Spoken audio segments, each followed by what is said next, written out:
or I don't know if people's going to laugh at me. I said, you've lost straight away. Yeah, you're your own worst enemy. You lost. Never give up. Believe in yourself and dedicate yourself. I said, forget what people think. As soon as you plant that, it's going to grow in your head. It's a negative seed. It's going to grow. Chop it. Plant positive seeds. Chop it. You've got to keep moving forward. The world don't wait for no one. We've got to keep moving forward.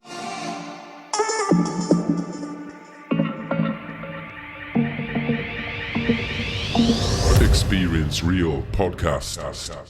I know. I'm saying. I suppose it's totally different. It's on mics like this. Yeah, it's attached to you. It's not moving away. But yeah, Fair, thanks for coming in, mate. Thank you very much for having me. Yeah, no, I appreciate it, and I'm glad we got able to put it together. 100%, especially with all this madness going on. I know it's crazy, mate. We've just got to try and roll with the punches, really, innit? Exactly.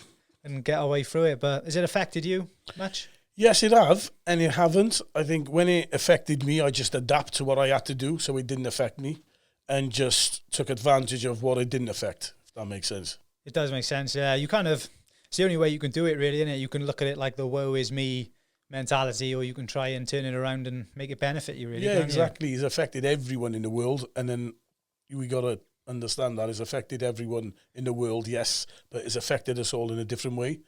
And then we have to adapt in what we can. Yeah. And that's what I learned. And I thought, you know what, I have to keep my brain occupied. I can't just sit there waiting for the phone to ring. I can't. Hope was a very, very crucial word in this lockdown and the last lockdown. Everyone was just hoping for too much things. The dates were coming up when they're going to release the lockdown. People getting promised this and that. And it just didn't happen. And then you're back to square one again. Yeah, I know. And I feel like probably realistically they kind of knew that, but like you said, it's just trying to give people a bit of hope, something to aim towards. Yeah, of course, yeah, 100%. Lift the spirits, because people are down, but yeah. So have you had much work come in throughout? Yeah, I've got to go to London now on Wednesday. I filmed a pilot called No Ordinary Man, but back in October, where I play Hamza, and he's an assassin, and he's confused with his spiritual side, his job, and his family, and he has choices to make. All right, so that's an interesting one. Yeah, interesting film. Very deep it was. Deep character. So that'll take up a lot of your time now going forward? Or yeah, I'll be up now for 4 days. Photo call, interviews and stuff like that. So keep me busy, and then whatever else they want me to do up there. Yeah. Oh, awesome, mate. So obviously people know you've been in things such as Mosul, Baghdad Central. How do them opportunities come about? Them opportunities come about. Mosul was first. Mosul was in 2018. Agent rang me up in London and said Matthew Michael Canahan is casting for a film. They're looking for Iraqi actors. And I was like, wow, Matthew Canahan. Everyone knows why he's written The Kingdom, Deepwater Horizon, World War Z, loads of things. He recently co-wrote 21 Bridges, one of Chadwick Boseman's last films. Okay. Yeah. And so done a tape. They liked the tape, self-tape. Went up to London, met him, second audition. Just went from there. Then I think it was about 12 days after where it killed me. I couldn't sleep. You can imagine. I bet. It's about my country, it's in my language, they're looking for Iraqi actors. Yeah. I ticked all the boxes. So I thought, yeah. And then I had the phone call. And 3-4 days I think I had to prepare for 3 months. Really? I had to go, oh yeah, it's last minute. Is that the way it is always in your industry? That's the way it goes, day before. Like auditions, for example, meetings, anything to do with it, like London-based or whatever it is. It's either 2 days before or the day before, or sometimes even on the day. They'll call me and say, Theo, can you get to London by so-and-so? I say, yeah, just give me a 2-hour overlap and I'll be there. So how does that affect you? Do you always like on pins waiting for it? Yeah, well, when the phone, every time I think with actors or anyone in the industry like me or anything, anyone's job where is related to emails, and like I said to you earlier, my phone's my office. Anytime an email comes in, we grab our phone straight away. So if you see an agent's name come up or anything to do with the industry, you're like that straight away. So yeah, that's what happens. A phone call or thing like that on pins, look at it straight away. Oh yeah, answer them straight away. Could be the next big opportunity. 100%. Yeah, because you don't know who's watching you, do you, at the end of the day? Like, no, of course, it's exactly, and that's what happens. And they obviously they go off like, your last roles, and then people see this and they say, oh, okay, do you know what, he fits for this, or he fits for that. And yeah, it's just 24 hours a day, 7 days a week. My phone it has to be on constantly. It's a crazy job, isn't it? I can't put it on silent when I go to sleep. Has to stay on loud. Yeah. Yeah, Would you have it any other way? No, I can't, because where I am now is like, oh, I want to start from the beginning again. Yeah. And that's the way it goes. Management and agents in LA, they're 8 hours behind. You know, they ring me, I don't answer, they're going to ring Ali. Ali don't answer, they're going to ring Mohammed. Mohammed don't answer, Abdul's going to answer, and Abdul's going to land the job. Because I say, I rang you, you didn't answer, Abdul answered. Yeah, you missed the boat. Yeah, exactly, that's it. So you said, like, you don't want to start back from the beginning. Could we go back to the beginning? Yeah, of course, yeah. Yeah, definitely, yeah. How I started was 21 years ago now. I was in youth centre, St. Mellon's Youth Club, and Cyril Payne was the youth worker at the time. And he said, ITV are casting for a film called Mind Blowing. I said, yeah, okay. So he took me down to Chapter Art Centre, which is still there now in Canton. Done an audition in there where it was like an improvised audition where I had to pretend like I was smoking a bong, and I started choking, and then everyone's laughing in the room and stuff like that. So I done that. 2 days later, they said, yeah, brilliant, bring him in. So I sort of jumped a big, massive queue, if you like, because I just thought, yeah, I'm going to be in this as an extra, or like, boys, watch, you'll see me now. Wait, there I am, do you see me? I thought it was going to be something like that. But then when I got on there, I had lines, I was in the trailer, and it's like, no, you're playing a character, Jules. He's a street thug. I was like, oh, wow. Once I had that, then I knew, do you know what? And with the person you are as well, I think, the character you are, that plays a lot of it. That plays a big part if you want to be an actor or an actress. The character you are, confidence. You can't be shy, obviously. Some obviously actors you probably see in interviews, and some of them don't do interviews, like Nicholas Langhurst, who played Rodney Trotter. Right, Yeah, that's why he's really on like reality shows, and you don't really see him doing much interviews. Some of them are really quiet until they get on set. Obviously, you see the character and the difference of who they are, but as that's the person I'm on about who's not on set. They can turn it on, like, they can turn it on, but I think you needed all them. And I had loads of energy when I was young. I still got it now. I'm all hands, I'm loud, and all that, and the character fitted. And once I seen the attention you get when you got lines and how they treat you, basically you think you're a star. Yeah. I think I had about 10 lines. I think it was 10, 15, no, yeah, about 10, 11 lines, 2 free scenes. But they were the lead roles. Crazy, I was like, wow, look at this, I've got to do this. And then I just stuck to it. Even though I had different jobs, I went to uni and stuff like that, I always stuck to acting. And I said, this is me. I followed my heart, because in our culture, I think in different cultures, you're in the parents' house and they tell you got to go to college, you got to, in education, my family was for education, you got to educate. So this is something I picked, Joe. So I couldn't quit. Yeah. It's not something like I had to do engineering or be a doctor or be a dentist or anything like that. This is something I picked. And, you know, they say like 75% of the people who work don't like their jobs. This is something I picked, so I could never, ever quit. I couldn't do it, honestly. It was no question. I got so much respect for that, because there's so many people out there, me included, who's done things for years they don't want to do. And like a lot of it, I think as well, is down to like the fear of worrying what people are going to think. That's the main thing. That's the first thing. And I say to people, I get it all the time. And people message me off there, I want to start. Or I don't know if people's going to laugh at me. I said, you've lost straight away. Yeah, you're your own worst enemy. You lost. Never give up. Believe in yourself and dedicate yourself. I said, forget what people think. As soon as you plant that, it's going to grow in your head. It's a negative seed, it's going to grow. Chop it. Plant positive seeds. Chop it. You've got to keep moving forward. The world don't wait for no one. We've got to keep moving forward. Yeah, we hit snags and, you know, setbacks and rejections, but that's part of it. But I said, you don't know until you try. Yeah. But then if it doesn't work like me, at least I could have tried. Or if God forbid, something happened to me now and I can't do it no more, I can always look back at my CV and say, yeah, I've done this with the Russo brothers. I've done this. I've done National Theatre Wales 4 times. And people look at my CV and go, wow, look what you've done. So that tells me then. And I say, look at me. I'm a perfect example. I come from St. Mellon's. I'm from CF3. I was strung around in the street. Do you understand what I'm on about? Getting chases off police and all that. I said, I'm not going to sugarcoat my thing like my family's rich or anything like that. It wasn't. I struggled to get where I was. You may totally respect it, because, yeah, there is so many people. It's so easy to say, you did it because of this, you did it because of that. And that's just like a mechanism for people to not chase what they're after, innit? Yeah, of course, exactly, because people always see the final product. They didn't see me not eat for 3 days. They don't see me cry. They don't see me being sick of my reflection on the train coming back from London because I've had 3 recalls for a massive job and they didn't want me. Yeah. And I'm like, what am I doing? I'm wasting all this money, because it's a lot of time. It's not like...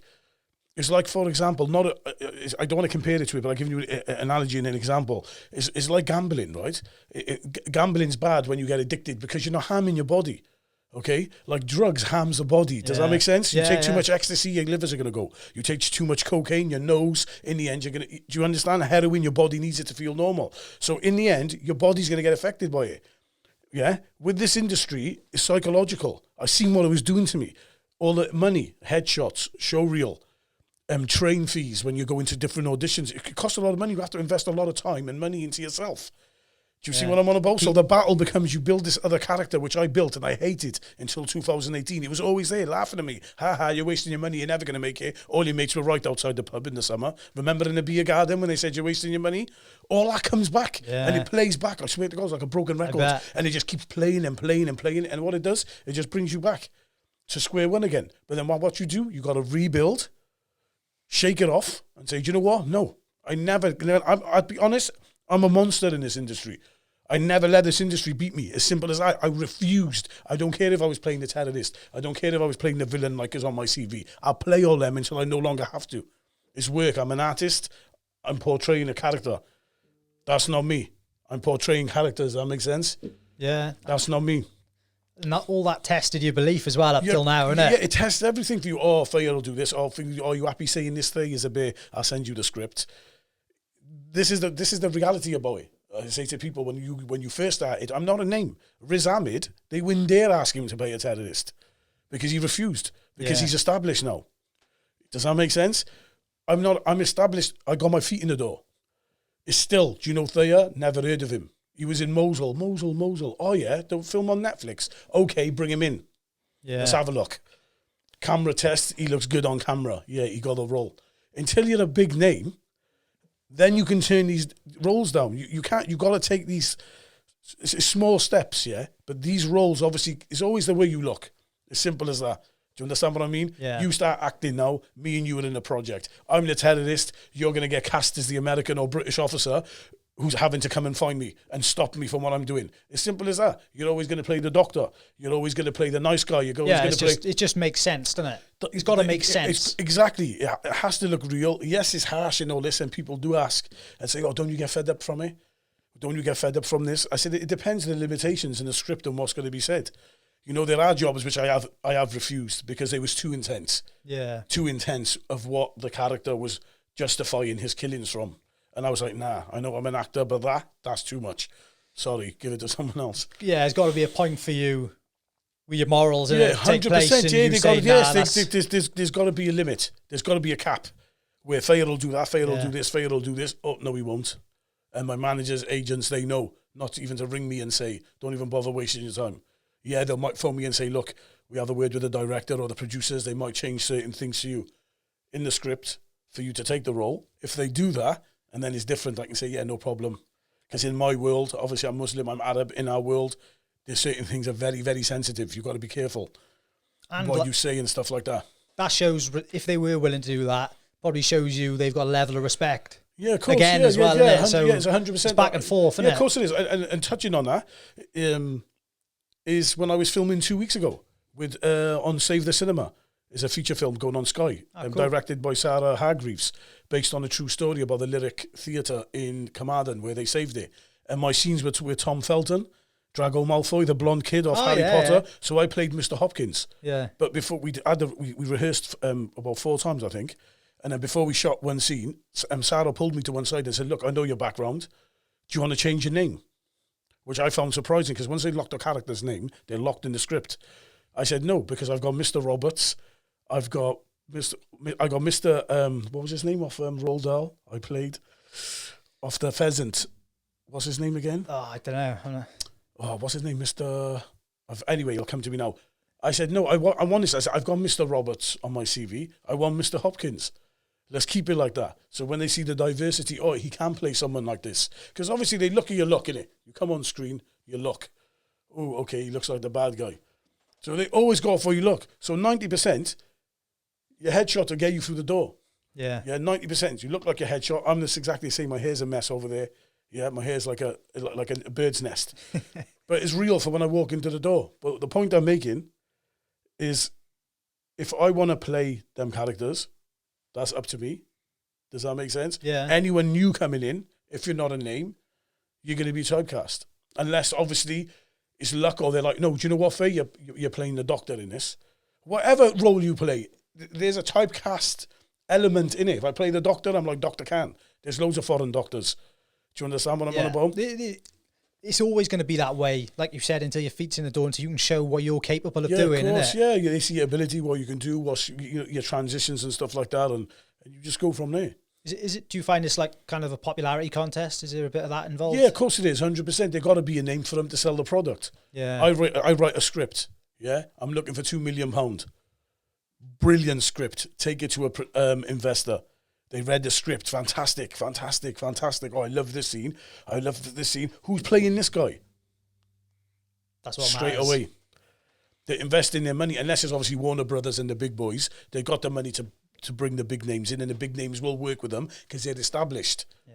Does that make sense? But when you got a private investor, it's a product. You need to sell it. You have to have a name in there. You have to have a name unless you got the money. Yeah. To put up, and they're like, yeah, no problem. But if you're wanting to sell and everything like that, you have to have a name.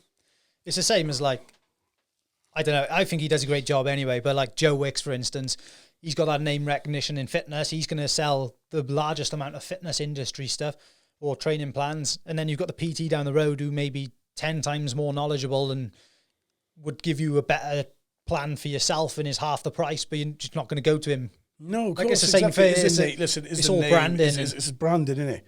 We all wear one of designers. We all want to look good. We all want to stand out. Do you know? Do you understand? Is it say? I know you love MMA and stuff like that. No one remembers the loser. Everyone remembers the winner. They do. Once you lost, do you know what I mean? Oh, he lost. I knew he was going to lose. All the negative starts coming out. Yeah. So when all our negative starts coming out, they already thought that anyway before you lost. Do you understand what I'm on about? Yeah. That was always there. It's only when the truth is. In life, the truth is like when you're starting, for example, let's go back to that. Perfect example, right? Where people are listeners now, when you're listening and watching this is very crucial. People only tell us the truth when they're angry or they're drunk. Yeah. Yeah? But they've always had that in their mind. So it's better if I sat with you and said, you know what? Don't do it like this. I've had to learn to take productive criticism, which I hated. I hated. Why? Because I seen how hard I was giving the industry. I give my life to it. It's all I knew. It's also tapping into your own insecurities, isn't it? 100%. Yeah, of course it is. Yeah. And I'm thinking, right, what am I doing? Right, I'm not going to ask this guy. These guys do my head in. But what they don't understand is like when they say your biggest haters is your best motivation. Yeah. And it is. Because I swear every time, even productive criticism, which I should have took on board, which I recycled and processed as a negative comment, made me push even further. Yeah. Honestly, it pushed me enough. Oh, do you know what? No way am I going to let him. I know it's productive criticism. I know what you said because you go back to me. Yeah, and I know what you said because my mate was there, but you didn't know they knew me. Yeah. Okay, no problem. I'll show you. And you show him with the success. Yeah, make it your fuel to your fire, innit? Yeah, of course. Yeah, 100%. That's it. That's like anything in life. That's not just for the acting. That's like anything in life, especially when you're in an industry like this where fame comes with it and everyone recognizes you. Everyone wants that, but it was a true old saying, what Jim Carrey said in an interview. He said, I wish everyone in the world was rich and famous so they know that's not the answer. Yeah. And it's not. Honestly, it's not. Does it get to you some days? Like, does it stress you out the thought, like you may be walking down the street and people see you and they know you, or does it excite you? Is it like... Yeah, it all depends. Like, I don't get noticed like I'm some superstar. I do get noticed about 4 or 5 times a week. If I'm going somewhere, or maybe if I see someone I haven't seen for a while and they say, oh, Fair, I watched Baghdad Central, I watched Mosul, it was wicked, fair play, bro, what's next? And I'll have a little chat with them. If I'm mostly in the supermarkets, if I'm in the queue or I'm in the aisle, someone will recognise me because of my look. My hair's long and they go, you know what? They'll say, excuse me, mate, you in a film, Mosul? And I'll say, yeah, it's me, nice to meet you. And, and I speak like that and they're like, oh, congratulations, it was a really good film. And have a quick chat with people, give them all time as well. And yeah, they respect that, innit? Yeah, of course. Listen, you can't let the ego. You got to put the ego to one side, man. And it's like some of them, it gets to their head, and you can sense it. They don't have to tell you.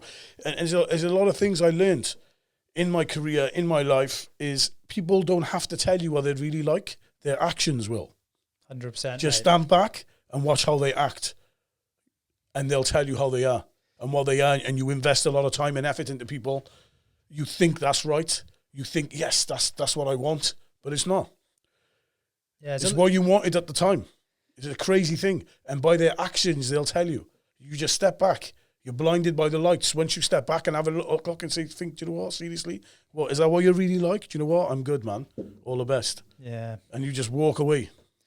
There's a lot of too good to be true, like, in there. If you're looking at someone, you're thinking, whoa, like, I can sense it, like, if someone's like over nice or over this or over that, I'm all up for like being nice, being this and that. Yeah. But you just feel the vibe off someone, don't you? And like you said, you can see, like, you go to places and it's like, obviously, because of the lockdown, they shut it. Like, obviously, a lot of things got cancelled.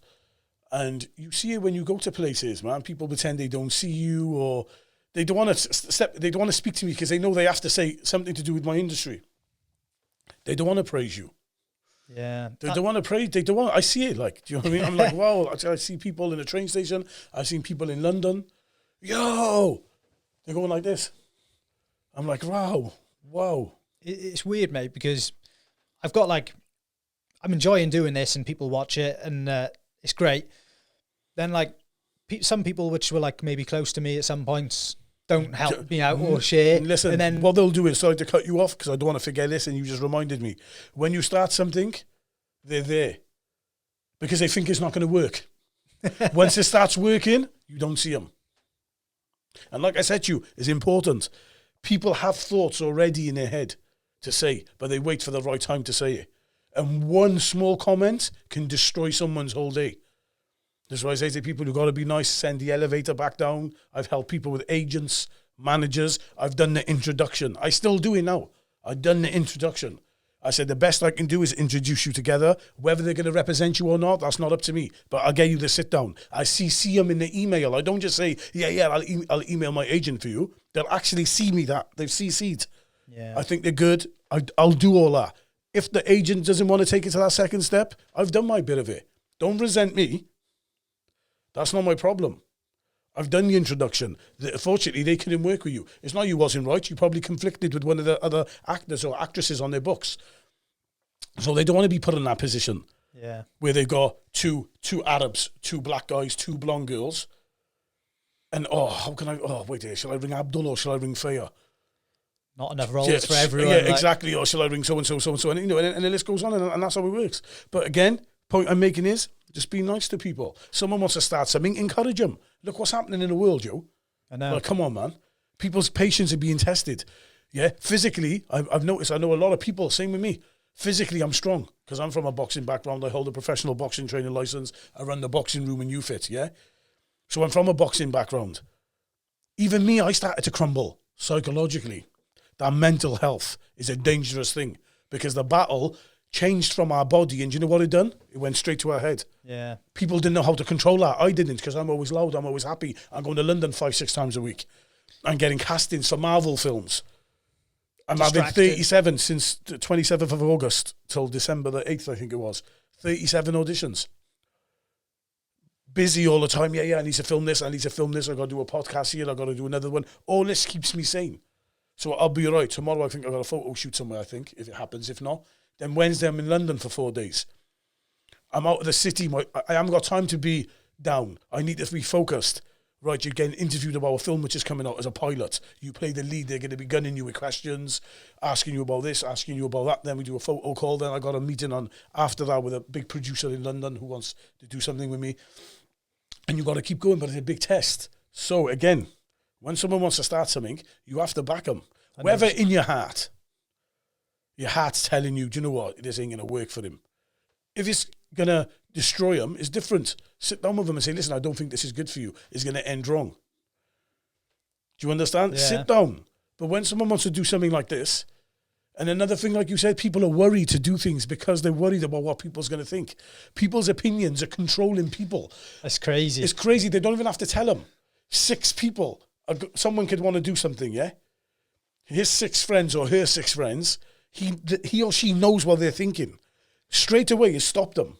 They haven't even asked. Just do it. I say to people, look, just get up and do it. Just get up and do it. There's especially with the acting, there's no age limit. You're in an age gap, yes, you're in an age category. My playing age is 30 to 45. Once I get older, it'll be 40 to 45. You keep going, it doesn't stop. Do you think like you can sustain like going away for months, doing this, that, and the other? Do you want to settle down at some point, or? Yeah, you do. Like, I go, obviously I got a son, a missus, but it's hard because obviously I got a 12-year-old who's autistic. Yeah. And being away from him, when I was away from him, like that was 3 years ago, he wasn't, obviously their chromosomes change as they get older, their habits, their routine changes, you know what I mean? So it gets a bit harder. So that's what kills me as well, being away. But again, I've done it for 21 years. Before I met her, I was an actor anyway. So it's one of them things, is my job and it's all I know. And when I got to go away for 8 months or 6 months, so like I said, there's 2 projects I'm attached to now. And if they, if they go with me, one's 4 months and the other one's 2 months, I think. And that's now. So another one can come in now and they can say, do you know what? They want you. Sometimes I've had that. Like, there's no audition. They've gone, cool. They like you. You speak Arabic. They love the look. Let's go. Get on the plane. Yeah. But unfortunately, I got to go. As long as you love it, that's all that matters, isn't it? Yeah, of course it is. That's what it's about. That's all I know is where my heart is, and you learn as you're on site. I learned a lot. Like I said, I was in the States in 2010 for a year, and I didn't go to America just for the acting lessons. It was to learn the industry as well, what a manager does, what an agent does, if you have both, percentages, behind camera, not just, because obviously I write, I produce as well. So, everything. Did I read you got your own management company? Have you got production company? Sorry, yeah. Oh, that's cool. So Talk Act Screen Productions, it's called. So you're doing some of your own filming writing and stuff. Shooting. Yeah, I've done loads on my YouTube channel, about 6 or 7 one. Do you win an award for the one of them? Yeah, that's right. Yeah, Film Production Award. That was pretty cool. Yeah, it was nice because I filmed a half in Miami, and another thing as well with that, people laughed. They said, "Oh, you won't do that. You're mad." I said, "All right, we'll see." So I shot, like, I think it's half hour long. It's 10 minutes in London, 10 minutes in Cardiff, and I think 5 minutes in Barry, and 15 minutes in Miami. I flew over there. Awesome. Yeah, I got an actor to come from New York. Seriously. And then when I got back, it went to the Hall of Fame in London 2015. I submitted it, and they said, yeah, it's going to get nominated for Film Production Awards because it was a short film. Because it was a short, yeah, and because of the production value, it come up. It tell you where it was in the film, like, and then it fade out. So it'd say Cardiff, Wales, London, England, and then Miami, Florida.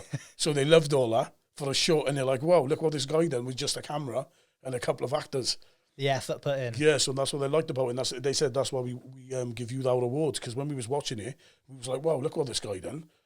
So, the value of it, because they said, if you watch in the cinema, something like that, you'd think, oh, it costs thousands. 1 minute he's in London, you see the buses and the taxis, and then it fades out, and then he's in Miami arguing with someone by the beach. Do you know what I mean? So, yeah, and I'm sat down and smoking cigars, a wicked scene, and there's a yachts going past. And I'll have to check that out for sure. Yeah, check it out, man, check it out. And funny enough, Joe Cordina's in the first one. The first one's 10 minutes, yeah, called Lace Up. If you just type in Thea 747 on YouTube, my channel will come up, and they're all on there.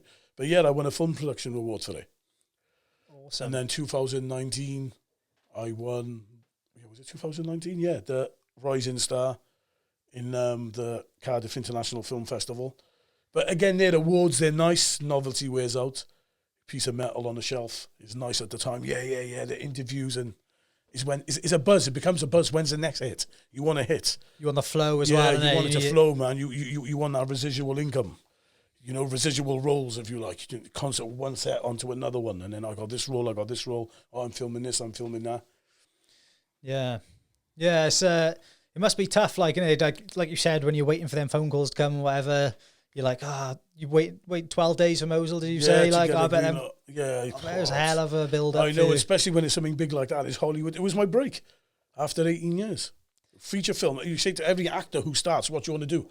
The pinnacle of acting is to be in a Hollywood film. Yeah. But I didn't have to go there. I went to Morocco. They brought Hollywood to us. And then the Russo brothers come over. And they said, they produce it. I said, what? They're like, I said, I can't wait to meet them. And I went to Venice Film Festival then in, was it 19? Yeah. September 2019. The world premiere was there for Mosul. So that was nuts. Red carpet, Sala Grande, sold out house. I was like, wow, look at this. And once you get all that, that's another thing as well. You could never give up. Once I seen that, I knew why. And we was crying out eyes out. I made the front of the West End Mail magazine on a Saturday. Massive write-up, 2-page. And when David Owen's done the interview with me, And he was speaking to me. I said, we cried our eyes out after when we got up. I said, there's a famous photo. It's me, Matthew Canahan, the director, Suhail, Adam, and Waleed. And we're all hugging each other. And the whole cinema stood up clapping. And we was crying because it's something we've never experienced. Because I was sat there thinking, oh, they're going to boo this. They're going to hate it. People was coming up to us crying, having photos with us after it. The next day was the public screening. Yeah. So we went to that as well. They invited us and said, oh, if you'd like to come again, guys. Sat at the front, watched it come out, people having photos and everything. So I'll show you the videos on my phone later.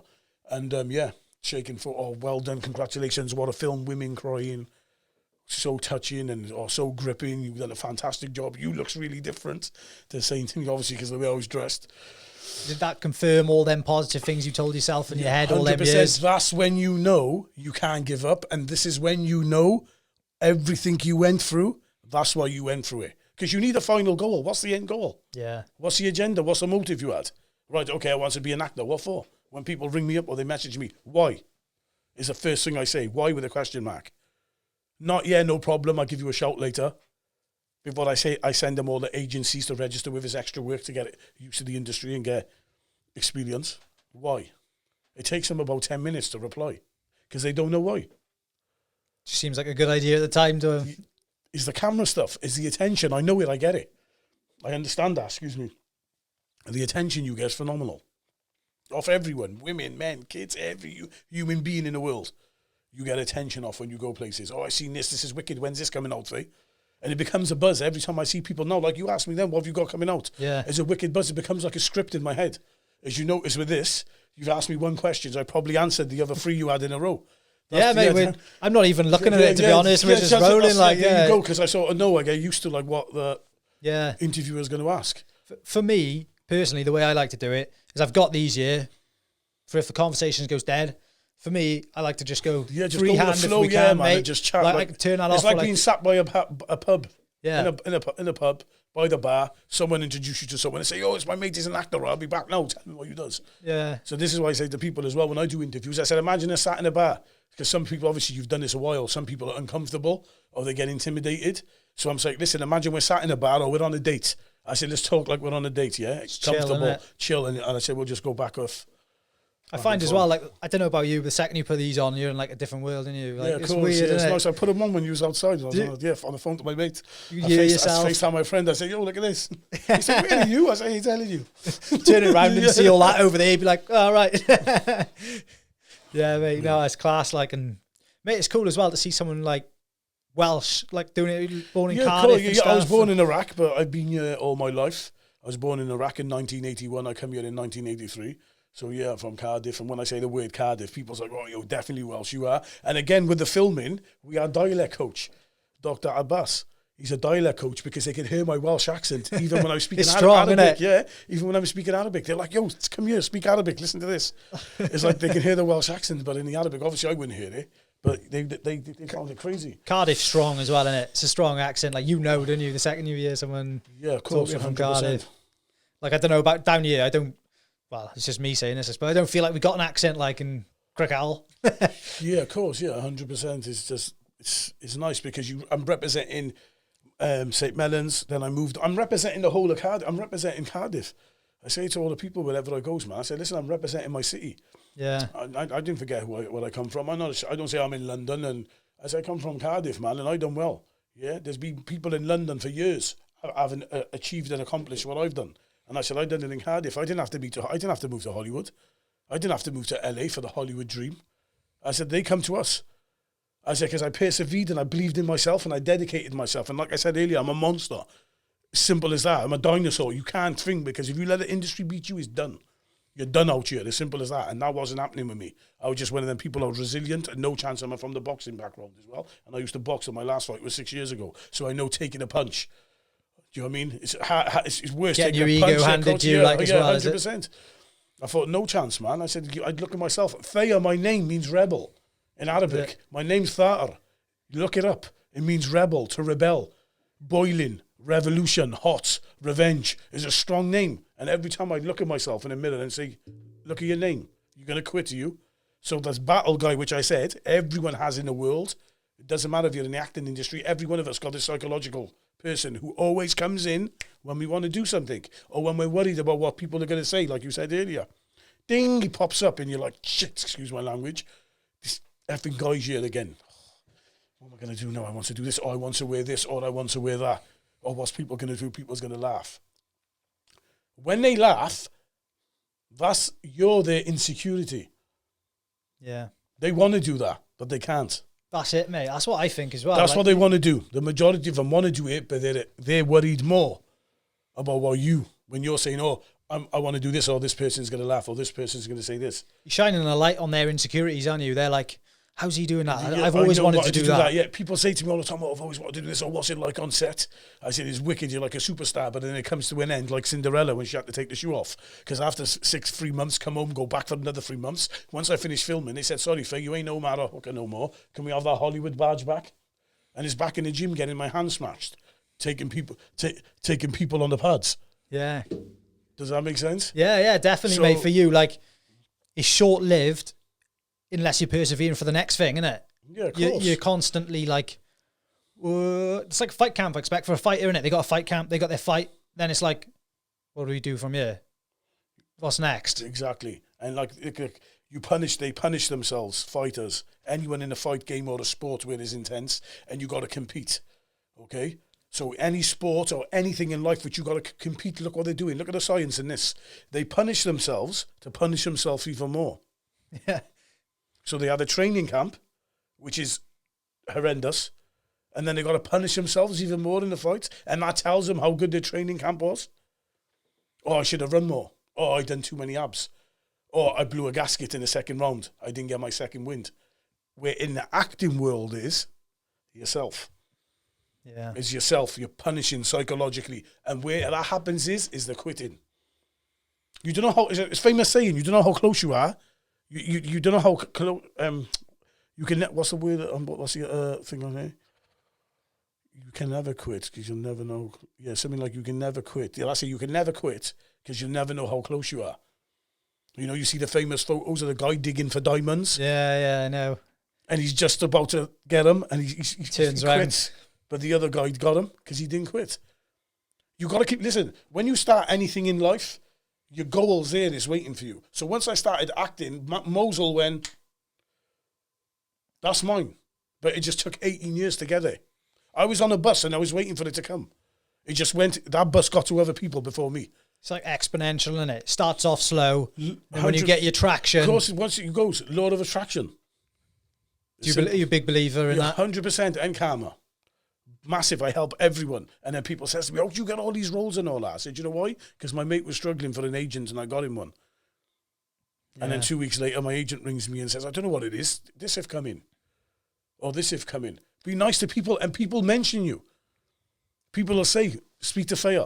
Faye's wicked to work with. He takes direction really well. Yeah, he's loud and he throws his hands up, but he switches it on once we call action. He trains all the actors after it with on the pads. He brings his gloves and all that. Yeah, I train them all. Keep them all active. I don't drink. I don't take drugs. I don't smoke cigarettes. I have the odd shisha and a cigar, but I don't do the hardcore stuff. That's been 9 years now anyway. Yeah. Awesome, mate. Yeah, 9 years. So my mind's sharp. My mind's clear. I only got to sit with someone. I'm not even joking. I only got to sit with someone for 5 minutes. As soon as they walk out the room, I'll say, she or he's full of shit. Don't trust them. Do you know why? Because of my industry. It's all smoke and mirrors, remember? Yeah. I got this for you, mate. I got this for you. Give me a call. Yeah, of course, I'll call you. Rip up their card as soon as I get in the taxi. You know what's right. Come on. I'm old school, man. You can't pull them all over my eye. I know whether it's woman or man. I just got to sit there with them 5 minutes and I'll analyse them. Yeah. And I say, okay, I know what you're about. I know what you want. I definitely know what you want. But sorry, you ain't getting it. It ain't happening. You get me? You stay the same. You don't overcook it. Meaning I'm not going to overcook it and really go out to help someone. The law of attraction will bring us together, or someone introduces me to them, or someone will say, oh, Fire, someone's struggling with this, or do you know anyone? Like anything in life. But again, I'm saying with acting because it's a hard industry. Whether it's music, it's hard. There's so many people doing it. Look how many people are doing it. Yeah, loads, mate. It's loads. I cracked it because I didn't give up. I just worked hard every time I went back. Wicked analogy Tyrese Gibson said. He said, life is like a slingshot. Yeah? Yeah. It pulls you back to propel you further. So if you pull a slingshot to here, how far are you going to go? Around the corner, you're not even going to get in your car to get to the audition. I'm on about, I'm pulling this slingshot back until elastic turns white, and then I'm letting it go. I want to be up there. Yeah. And I ain't stopping. I just got my feet through the door. I go, now, yeah, I have got good contacts with who I worked with in America and London or whatever. But I'm still hungry. Like my first role, when I finished, and Uros Lin, the director at the time, called Rap. That's cut. That's a rap for Thea. I still got that same hunger. Still, and I'll still drive me forward. I won't sit back. If I go, yeah, I got agent, I got manager here, I relax now, I've done this, people knows who I am, they're going to offer me. I'm still auditioning for roles, and I'm still getting turned down. They don't care. Sorry, mate, I don't care if you've done this and done that. Unless you're big, massive, like I said, you need the name, and then you're the product to sell it, because you're the next big thing and people's watching you. They'll say, yeah, bring him in. But I think you still got to have that same hunger. As simple as that, or you're not going to get it. And I know that no one can say to me, oh, yeah, but this, because obviously some actresses, actors, or like anyone in life, had daddy and mummy. I didn't have daddy and mummy. I had to do it all myself. So I always say to people, it depends what backing you got, what financial backing. If you've got financial backing, I advise go to this drama school, or I advise this. It's not necessary, really. If you've got that natural talent, I've sat with directors and said, why did you cast me? We casted people from drama school. Yeah, too much on camera. Sorry, mate. You walked in the room, you don't even need lines. Someone knows something's going down. Fair, I'll have that. Raw. Do you understand? But again, education. So depending your backgrounds, family or whatever, investment, sponsors, whatever it is, get that education. Learn the industry. Get to know it. And again, it's always that why. What do you want to do it for? Yeah. Fame, money and that comes with it. Forget that. That's part of it. That connects. That's not in front. You got to make it first. It's like a train. You're on the front of the carriage. You're on your own. Once you start going down the track, the fame connects at the back. The money starts to connect. And before you know, you got a massive train. Do you get me? Hell of a conga on the yes, go, like. That's how that's how it works. Yeah. Become the life of the party and get everyone else involved then. Yeah, that's how it works. And then remember to send the elevator back down, like I say to people. Don't hog. Don't be an industry hogger. It's too hard. I couldn't do it personally. I couldn't do it, Joe, because I seen what it done to me, man. And if I can help someone not go through what I went through, I'm helping them. Yeah. Yeah, it's like that's great, mate. Yeah, 4 of my friends in London, they live in London. I helped them get auditions, and I live in Cardiff. Work that out. They live in London. They're in the base, the hub, where all the actors and producers, where everyone else in that industry lives. Or like that, like rats on top of each other, trying to get work. I introduced them to an agent. They're still with them until this day. Mad. Do you know what I mean? That's what you need to, for you as well. Like, you don't want to let your ego overtake and be like the person who's, forget them. I'm up here now. Of course it's not. It's like I said to you earlier before we even started, so I'm not even showing off, and you'll back me on this. What did I say to you before any camera started, before any recording? I said, I'll get Joe Cordina up here for you. Yeah, you did, mate. Yeah, instant. I said, he's a good friend of mine. I'll get him up here after this fight. I'll come up with him. I'll sit over there. You can interview him. Do you know what I mean? Help. Yeah, and totally then they see Joe Cordina on this. Oh, Joe, do you reckon you can get me on there? Snowball. Yeah. Effect. Help. It goes a long way. 100%, mate. And even you coming on here today now, giving me the opportunity to sit down and have a chat with you. Yeah, that'll go a long way as well. Do you know what I mean? Yeah, mate. Listen, that's what it's about. And like I said, especially like with the lockdown, lockdown has exposed a lot of people in every industry, in every way of life. It's tested our patience. Who's patient? Who's full of shit? Excuse my language. And just exposed everyone in the system. Who's resilient? 100%. The system's been exposed. Everyone has been exposed. Lockdown happened. Boomf. Everyone's true colours come out. Do you understand what I'm on about? You see it. Everyone's true colours. People seen badges on them like, don't trust me. This is what happened with it. You see it, especially like with this and things are happening. And like now, it's harder for people because no one was working before. Everyone was working before. Whatever industry you're in, yeah? Everyone was working. So you had more chance of getting a job. Because, I won this guy, sorry, he's in the theatre. I won this guy, sorry, he's filming in America. So where I was auditioning before, it was like between us and 5 or 6 actors. Now I'm auditioning against 25. Yeah. So you got less chance of getting it. But again, you can't quit it. You just got to keep going. Listen, the hardest thing is not quitting. I agree, mate. That's the hardest thing about this industry. Once you quit, you're done. You can't let it beat you, man. Yeah. Well, listen, you can't, unless I said it's something health, you physically can't, and something affecting you, like, psychologically with your health, your body, and then, yeah, I'd understand. Sorry, the doctor just writ. You can't, like, sorry. Sorry, bro. Yeah, whatever. But you can't let an industry where there's so many people, you'll get your chance. You're in a queue, you're in a conveyor belt. It's going round. They know who I am. Milton Justice told me that. My teacher in LA, he won an Oscar for writing a film. He said, you're all on a conveyor belt. They know who you are, all the producers and directors. They just don't need you yet. In a minute, it's like sushi. He said they'll pick you up, use you, pull you back on, turn around to the next man and say, use Freya. I just used him for this. And it's exactly the same concept as Baghdad Central.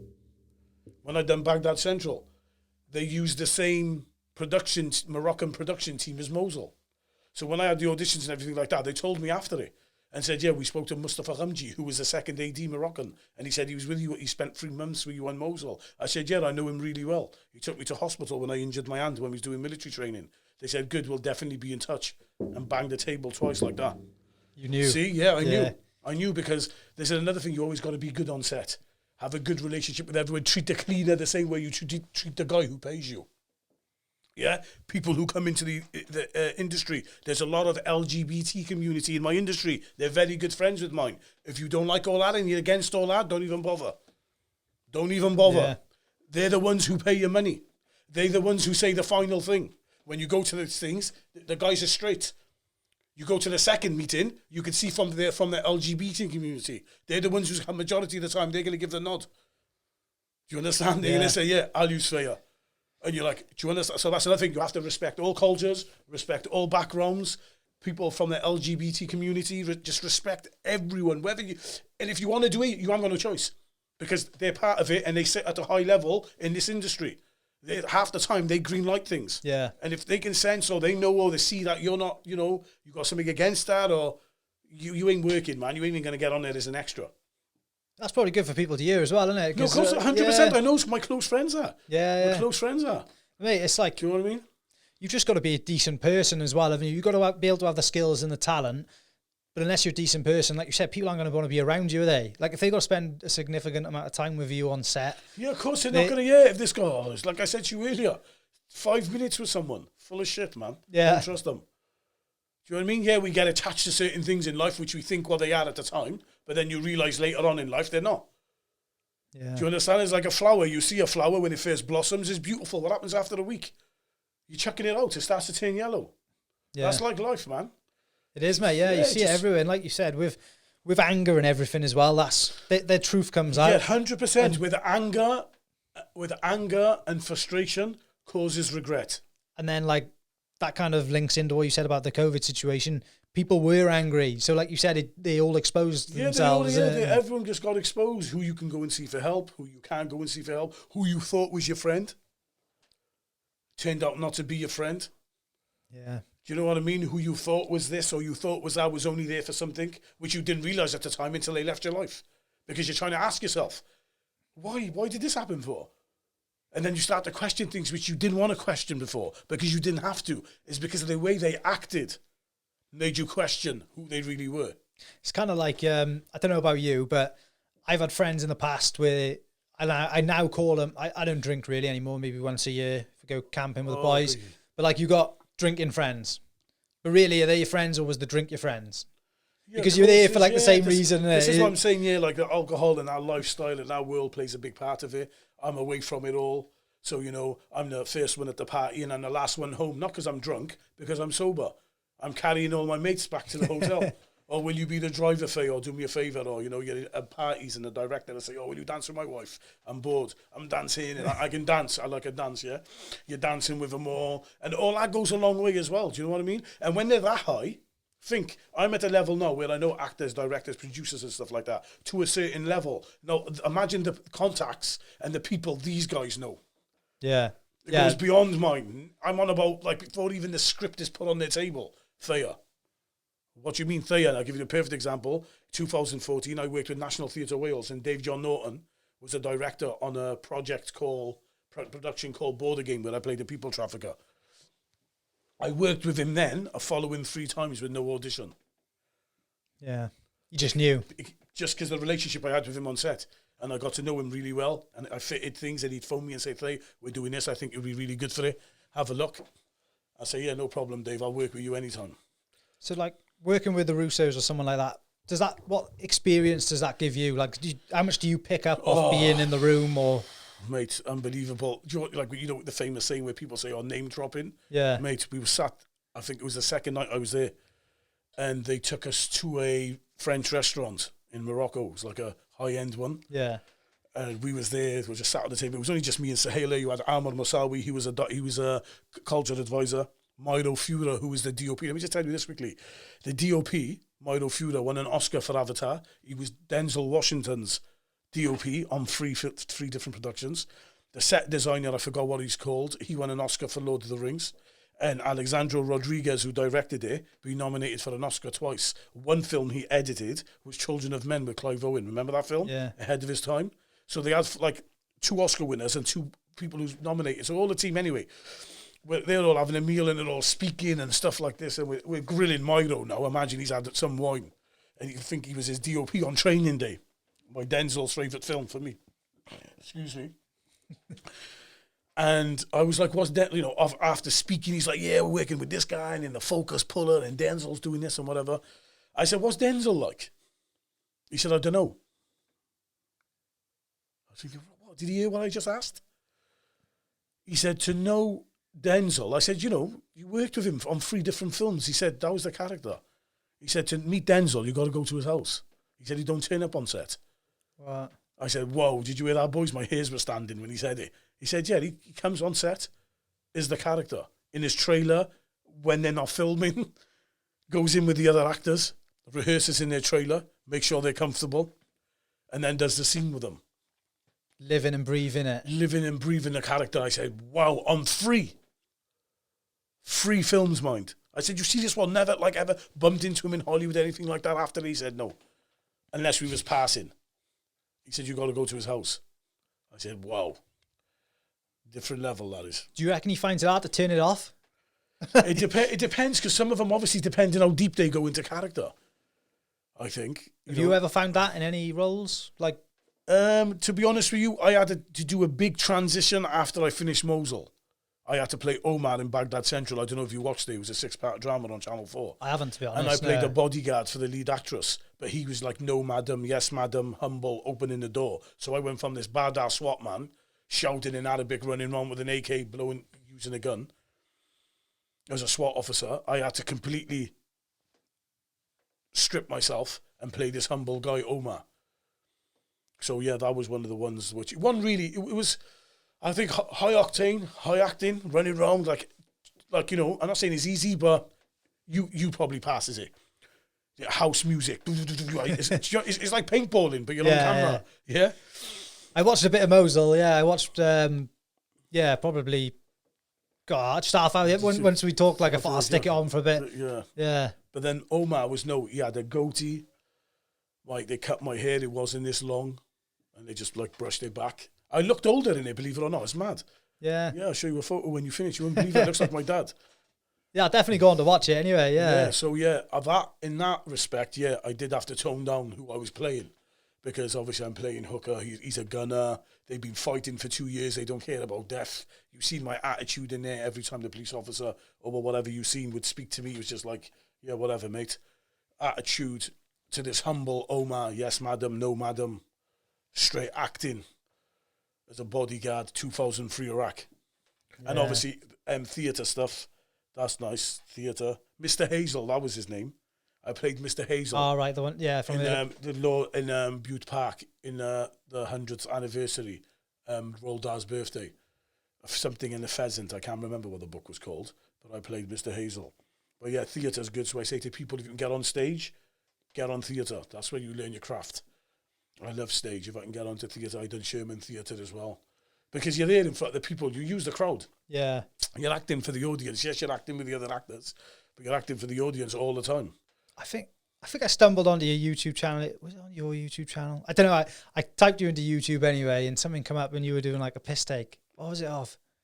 A piss take? Was it like an 2 boxes or something you do? An impression. Yeah. I was fucking pissing myself watching that earlier. Yeah. Are you into your comedy and stuff then? Is that something? Yeah, I love comedy. I'd love to do it. There's a comedy. Yes, there's a comedy one called Mum Dem. That was funny. I played Mark.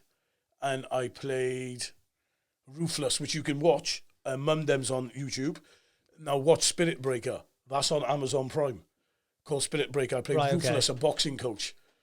You like that? That had over 1 million views. We was buzzing with that. Yeah, it had over 1 million views on Amazon Prime.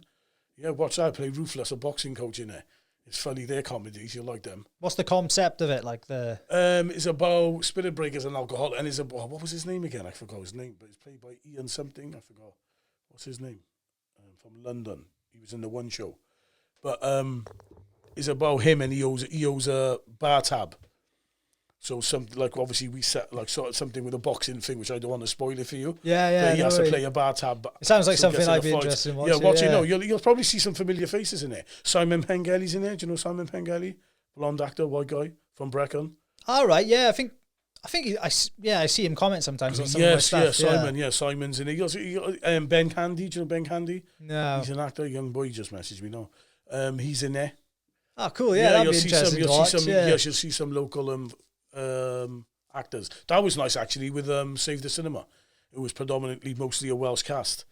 Yeah. So it's nice when they do that with equity, like, you know. Is there many actors in Wales? I wouldn't know, to be honest with you. Yeah, loads. Like, yeah. It's I know it sounds a stupid question, doesn't it? No, of course not. People ask me all the time. I say, I'm the only... Is it me the only Arab? Yeah, I'm the only Arab. Yeah. I'm the only Arab actor. Sorry, I'm the only Arab actor who's in Cardiff. I think, is there anybody Arabs? There are some up-and-comers, which I'm going to be hopefully working with soon. You know, bring them in. That's cool, isn't it? Belt, yeah, let people know who they are, because someone might be looking for someone like them. I know they might not have done anything, or they might have done just as little parts. For example, Mohammed, who plays the sniper. Mohammed, who plays Amir, the sniper in Mosul, never acted in his life. He's a qualified dentist because he spoke Iraqi fluent and didn't have a visa issue because he had an American passport.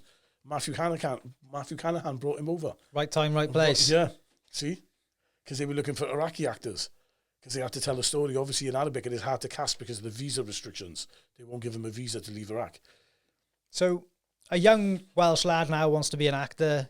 Where would you say, like, literally, they've left school, they don't know what to do with themselves, that's what they want to do, that's their passion. What's their first step? Like, what would you The first step would be, if they left school, if they want to do it, follow the rules. Like anything. I want to be a plumber. You got to go do your apprenticeship. Engineer, anything, you got to do an apprenticeship. Once you're qualified, you crack on. Find a drama school, find workshops, read online. You can't beat it. Since technology come along, it's massive for us. You read seminars, and I watch interviews of different actors of how they started. Mike Ruffalo. Is it Mike Ruffalo, his name? The guy who played the Hulk? All right, yeah. Yeah, Mike Ruffalo in it. Is it Mike Ruffalo? I don't know. I forgot his name anyway. But he got rejected 621 times before he got a job. And recently I was reading Jamie Doran and Eddie Redmayne. They were flatmates in LA, driving around in a clapped out little car to different auditions and stuff. You hear all the stories like Omari Hardwick. Do you know Power, the series? Yeah. Do you know the Ghost? Yeah. Omari Hardwick, he had to live in his car because he didn't have no money. Mental, isn't it? That's what happens. Does that stuff light a fire under you if you're feeling like you're having a down day? You see something like that? Yeah, of course it is. It fires you up. So I say to people a lot, you always got to have a backup. Don't get me wrong. Once I'm financially stable in the acting career, I'll never stick a boxing glove on my hand again or a pad.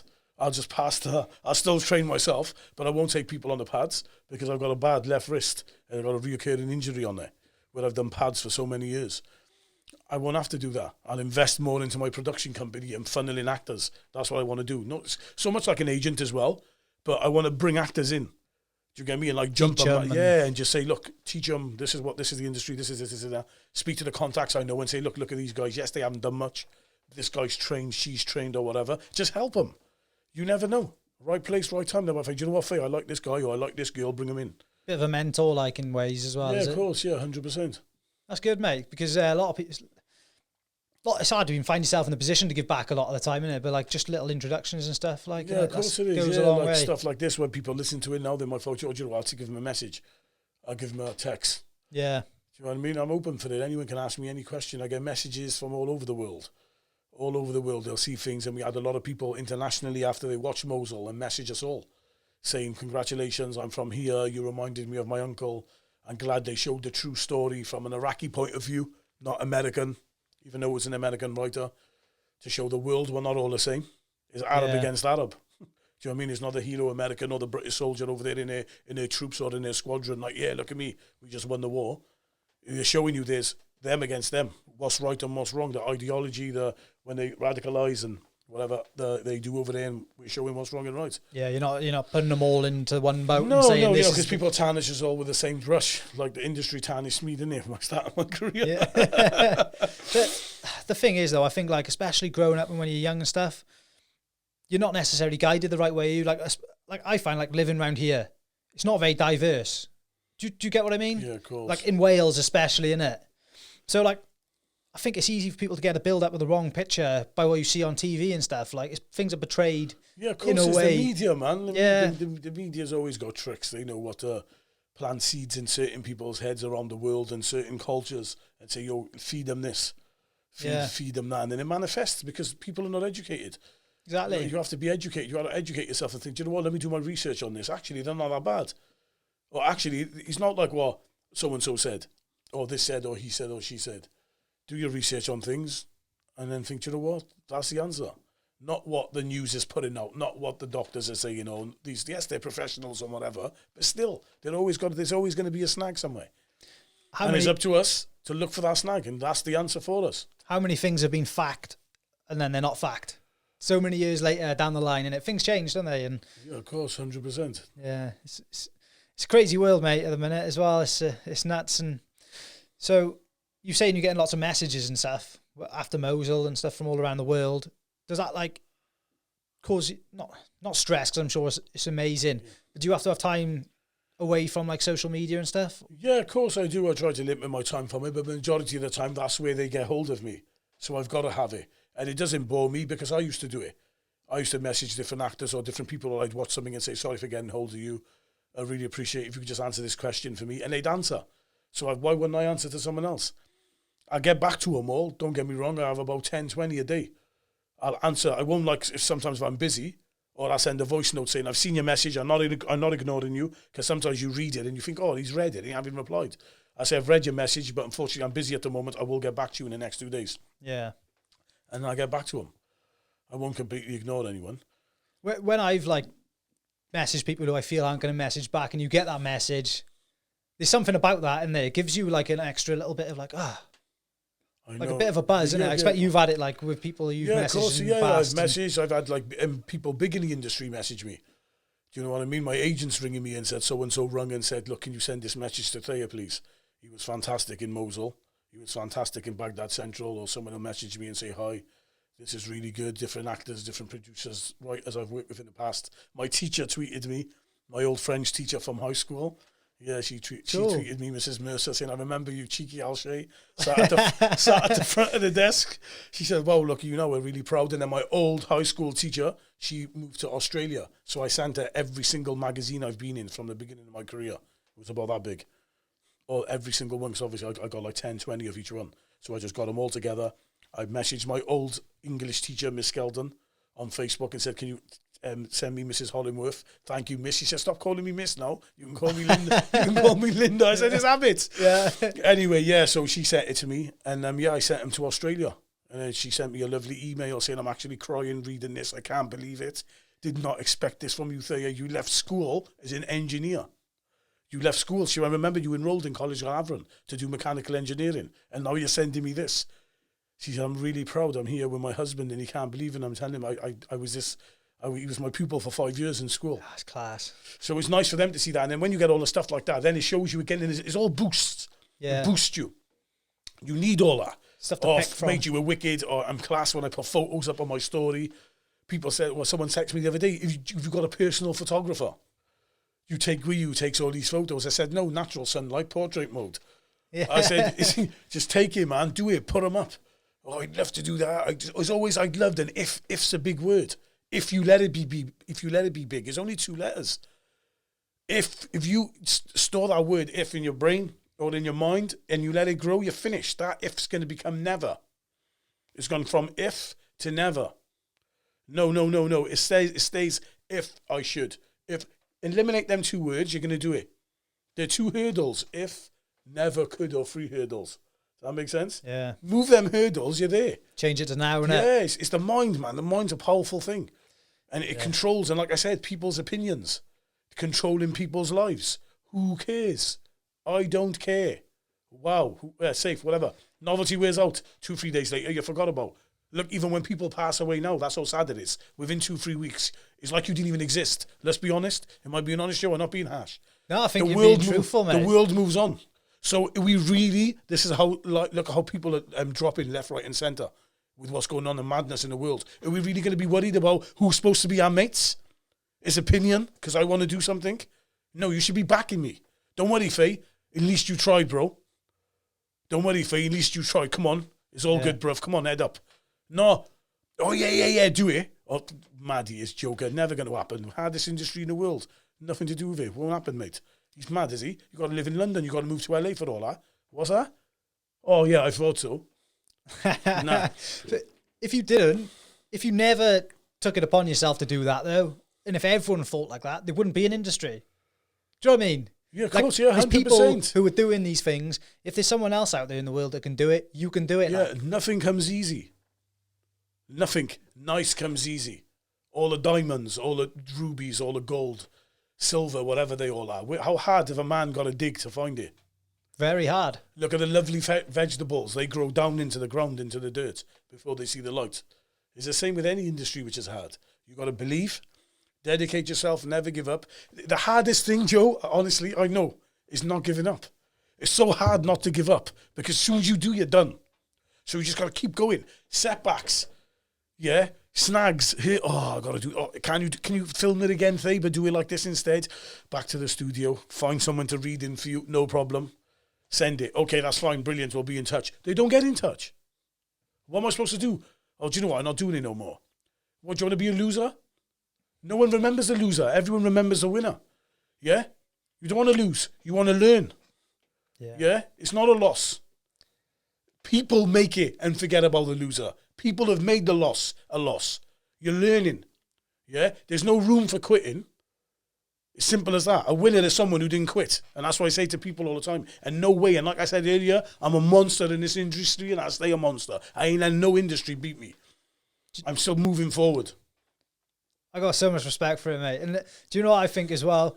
Is like when you look back and when you tell your story, when it's all said and done, like you remember them actors which have had that story which they didn't quit. They kept going, innit? Like that's the only way you get remembered is like the more no's you've had actually paints like a prettier picture in the end.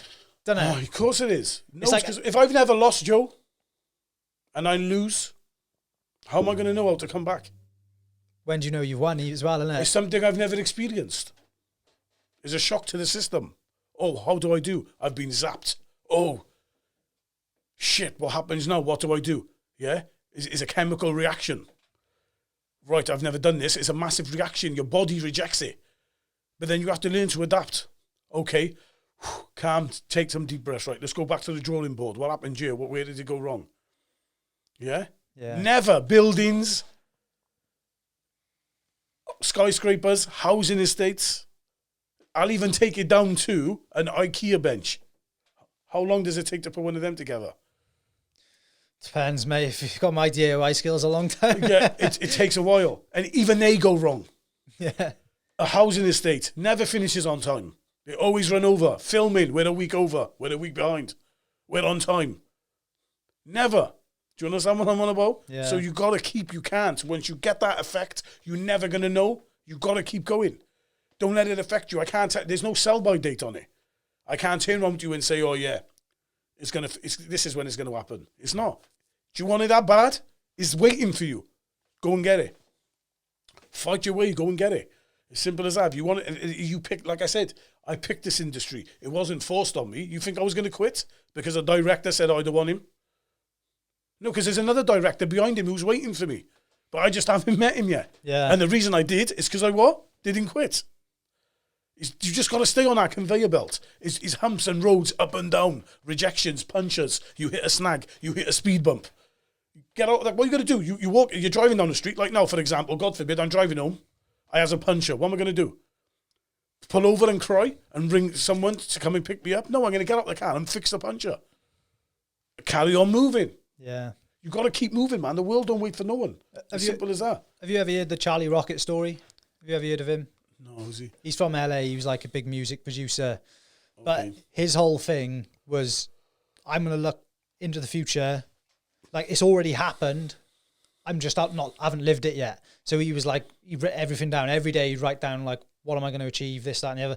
He'd write like an A4 page every day, and he'd store them away. Yeah, of course. He'd store them away. And he was like, it's already happened. You just don't know it yet. Yeah, that's like what he believes. It's ready. Yes, it's true. Because like, so you were saying, when go you grab go back, it. Yeah, go and grab it. Like if you go back to me when I first started, I'm doing short films. I'm an extra in this or in here. I've got 2 lines in here or 1 line in here. If you were to turn around to me a year before, 2017, if you were to turn around to me and said next year you're going to do a feature film with the Russo brothers, it's all in Arabic, you're going to Morocco, it's a massive Hollywood film. That's how I look at you. Like, see that pause then? Yeah. See what happened? That character just grew in my head, the one I have had for years. I've gone, don't listen to him. But it happened.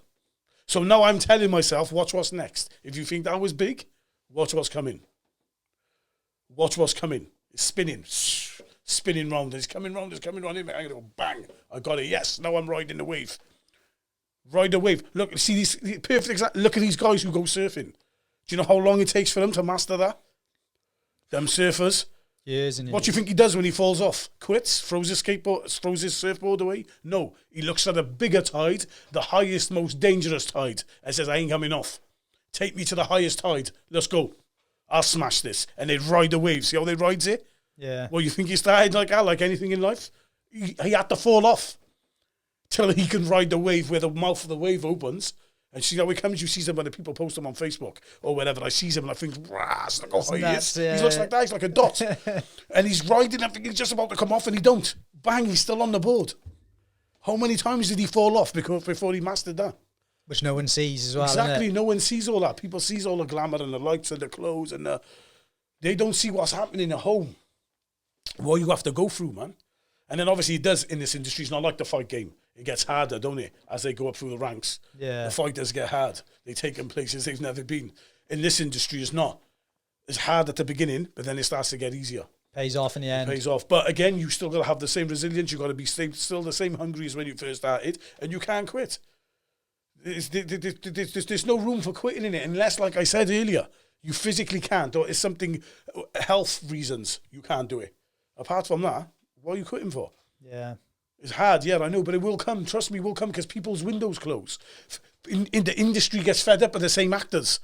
People are changing different stories. Now all the stories about the Middle East on books and getting casted a lot. A lot of stuff is in the Arabic world. So at the minute, I'm hot property. In a minute, the iron's going to cool down. I'm back on the shelf. It's all the white actors who are smashing it. And then I'm waiting again.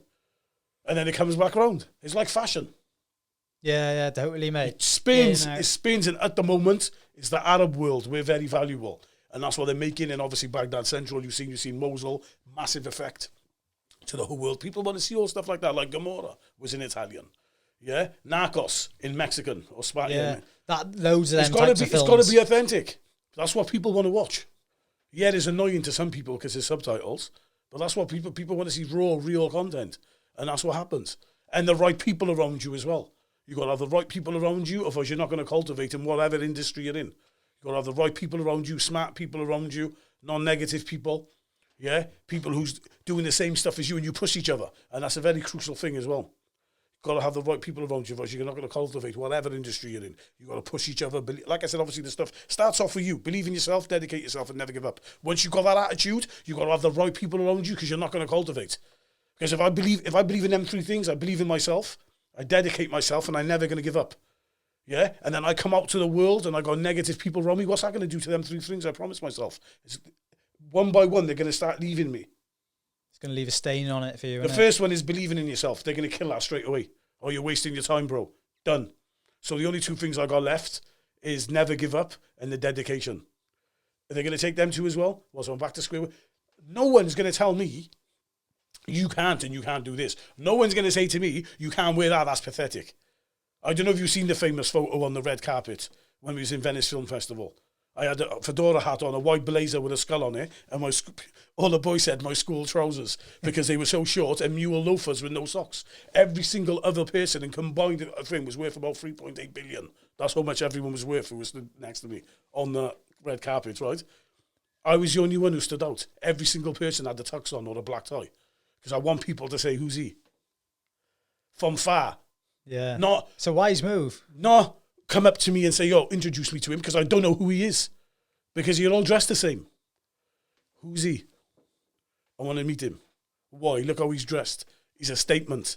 He's letting people know he's something. I'm someone. Introduce me to him. And Faya, this is Faya, he's in Mosul, blah, blah, blah. Faya, this is so-and-so.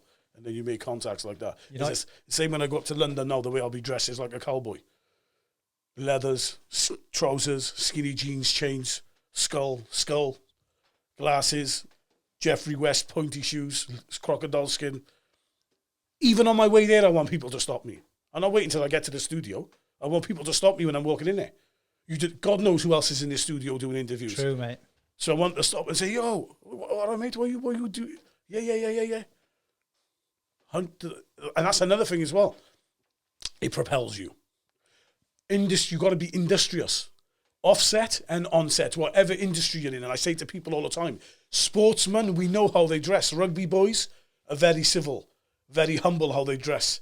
You can tell a rugby guy. Footballers, you can see with all the designer. Each individual industry in the world got a fashion type when they're not on their set. Yeah? True, mate. Yeah. You have to dress like it. You want to be part of it? You got to dress like it, man. You got to live it. I lives it now. Look how I'm dressed. Look, is it? Look at that. Check them out. The Cuban, look, see the Cuban heel? Come on. You got to. It's part Live of it like it's you. You got to live it. Law of attraction. I'm dressing like an actor. The acting world's going to come to me. Do you understand what I'm saying? I had a chap coming here before, Dean Wynell. He's a professional beatboxer. Yeah. And he said to me, what do you do with yourself now? Like, what are you?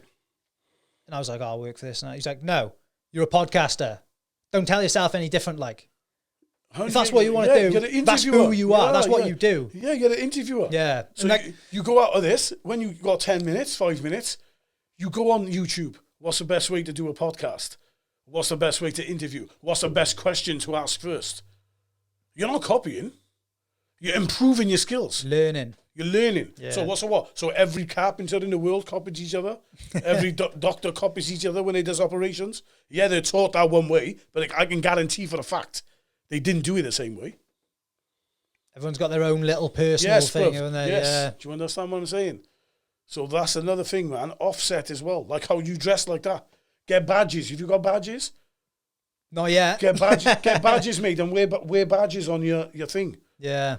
Wear a badge. Be individual, like. Yeah, so people see it big. So someone might stop you and say, oh, have you got a podcast, mate? Oh, I know so-and-so, he wants to do an interview. He plays golf. Oh, yeah, no problem. Yeah, you just never know what's going to...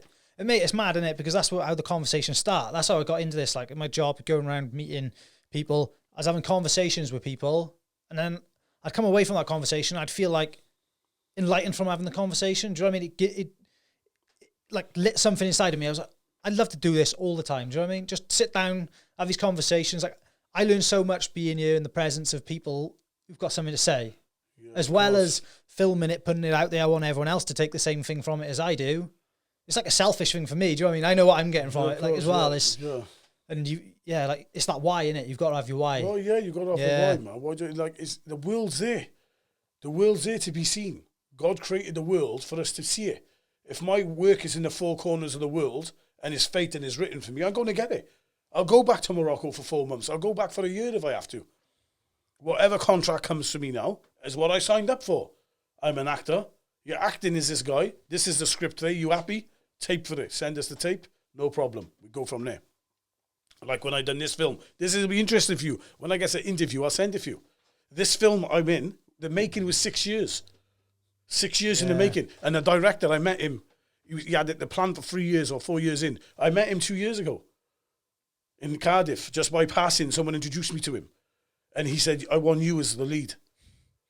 He said, I watched you in a play. I want you in the lead. And I said, yeah, no problem. We changed details. Something happened with the script anyway. I ended up going to Morocco. So we sort of lost contact. Then I come back, he watched Baghdad Central. Got hold of me straight away, said, you play Hamza. He said, you're playing Hamza. He said, no one else is playing that character. He said, I want you for him. Amazing. I know. And then obviously look how many years it took for him to think. So that's another thing. Patience, man. Patience. You've got to be patient as well. Think of the work he's put in it to get to where Look, he's when it is gets with 6 his years in film. the making, man. They changed the script about 3-4 times. And then, we completed it now. And obviously the trailer will be coming out next week now, I think. And you'll be all over my socials. You'll see it, man. Awesome, mate. But Yeah, it's I'll nice, make sure to share it about yeah. it. And, look at that. He waited and waited and said, no, I'm waiting until you go back. So I got back. Then I had to go again. Lost thing. And then when he come back, he said, look, I'm in London now. He said, I'll send you the script. He sent me the script. I fell in love with it. I said, I like all that. That's nice. Because it's going to show a lot of the spiritual side about religion, his job, and what he does. And people's going to be like, wow, I didn't expect that. So the writer and the director has completely changed the narrative of being typecast. When you watch it, even from the trailer, that's how powerful the trailer is going to be, about 30-40 seconds maybe. Watch how powerful the message is. Yeah, I can't wait to see it, mate. Watch how powerful the message is, man. Would you like class yourself as someone who's like spiritual? Yeah, of course, yeah, I'm religious. I'm religious. You know, I pray when I don't pray 5 times a day, but as a Muslim you're supposed to. I pray as much as I can. Like I said, I stopped all the heavy stuff, the drugs, the alcohol, and all stuff like that, cigarettes. I fast in Ramadan, which is in April, inshallah, God willing. So yeah, I tried to keep my it keeps a balance as well, man. It's a discipline, isn't it? Yeah, It keeps you disciplined. Do you know what I mean? It's like, for me, I'm not a Christian, I'm not a Muslim, I'm not any religion, but you're a nice guy, though. Yeah, a lot of the... Thank you. You're a nice guy, as long as you got a good heart. It doesn't matter when people say, oh, he believes in this, or you ain't going to heaven, and, you know, I don't want to get deep into all the religions side of it, but it's between you and God. Always remember that. As long as you got a good heart, and God knows that, don't worry about anyone else, because they got faults. Hypocrites. That word is very crucial in this right second where I just said it in. Hypocrites is a very, very strong statement. There's hypocrites out there. As long as you're a nice guy, it doesn't matter if you worship the stars. Whatever you want to worship, whatever you want to believe in, do it. As long as you're a good man, there's nothing to do with anybody else. That's it. Whether you believe in God or not, that's your business. You're a nice guy to me, I'll be a nice guy to you. Be horrible to me, I'll still be nice to you. I won't be nasty to you. I'll still be nice because it's in my nature. I'm not going to go down a level just to be on yours to make myself feel better. I'll still be nice to you. Yeah, no problem. Keep my distance from you, but if I ever seen you, I'll still be nice to you. So it doesn't matter what people think, what culture, religion, background. Look what I said earlier, remember about the LGBT community? They're my friends. You've got to learn to adapt in that. Do you know what I mean? Yes, in my religion and other religions, it says it's forbidden, but I respect them because they're my friends. They're human beings. They want to choose to have partners in their own sex. That's their business. It's not my business. They're happy, man. Are you a tidy person? Yeah. Are you a nice person? Yeah. Simple as that. Same as someone could say about me. Oh, they're all terrorists, man. Be careful, they're Muslims. They all things the same. It's works both. It's vice versa, man. Different strokes for different folks. Yeah, definitely, mate. You're a nice person, man. And you know, you could be hot, you could be here drinking whatever in front of me. It's not my business, man. My business is to thank you for inviting me on your podcast. That's all I'm here for. Respect you, chat, have a nice talk. I agree, mate. That's why I think, like, I'm not like I said, I'm not religious, but I think a lot of the values that it brings are positive for so many people. Like, there's a running theme in them, isn't there? Which is be nice to people, be decent. Like, 100%, man. That's within all of them. Yeah, of course. It's not even everyone. like, listen, put religions to one side, yeah?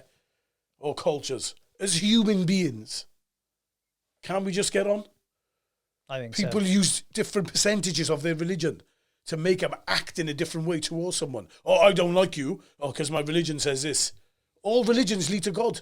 You're all going to go down in the grave, yeah? Every single human being is going to taste death. I know it's a bit deep, but I got to get my point across. No one cares about us. When we're dead, what happens, Joe? You're not even called by your name. No one's going to say, bring fire here, wash fire. No one's going to say, put fire in the coffin, put fire in the grave. Do you know what they're going to say? Bring the body here. You lose your identity. That's how much we're worthless. So as I say to people, don't walk around this earth arrogant. Do not walk around this earth arrogant, because when you're dead, you're just a body. No one's going to care about you 2 weeks later. So walk around like you think you're bad. No one cares. What's going to happen? You're going to go down. 2-3 weeks later, you're forgot about. You don't even call you by your name. You lose your identity. Like, come on. Be humble in this world. Be happy in this world. Strive for the best you can and just keep moving forward. Don't be horrible to people, man. I know all that as well. My son's autistic.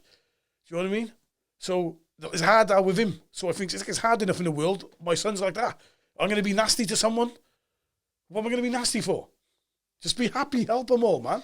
It not only does something negative to them, but like that lays an imprint on yourself as well. Then if you're nasty to someone, you're carrying that around with you as well as them. Because every time I've said something stupid, or I've said something I wish I hadn't said, like, you know, back when I was like going out drinking all the time, like I'd hold on to that myself and it would affect me, not just them. Innit? So what you say has a massive ripple effect, like, doesn't it? And yeah, I think if you can just be nice to people, that has the same ripple effect. You got a bit of negative in you and you want to say something, keep it to yourself. Go for a run. Go and take it out on a bag. You know, we all make mistakes. Listen, people come into our lives for reasons. You live and learn. We make mistakes. We're allowed to make mistakes. No one's perfect. No one's better than no one. I don't care what you got in your account. I don't care what you got in your account. I don't care what car you drive, and I don't care how big your house is. You ain't better than me. You ain't better than me. You still got to sleep and breathe the same as me. You're still going to go in the grave, and no one's going to call you by your name. They're going to refer to you as the body. Bring the body here. I love that one. I always get sad to people, see? I say, when someone's arrogant on set, tell them that. Say, do you know you lose your identity when you die?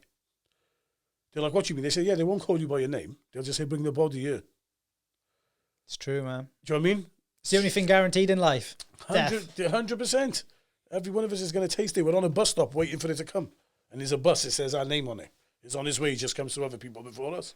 So while we're here, let's make the best out of it, man. Totally. There's no need to be negative and hog stuff and, oh, I'm going to do this, all this happening. Yes, it happens. We all argue and stuff like that. I'm not saying no one argues. A true love don't run smooth. As simple as that. I know that. But you live and learn and you have to adapt. Shake things off. Step back a little bit. Yeah? So when you're stuck in something, you look at it, you think it's nice. It's not.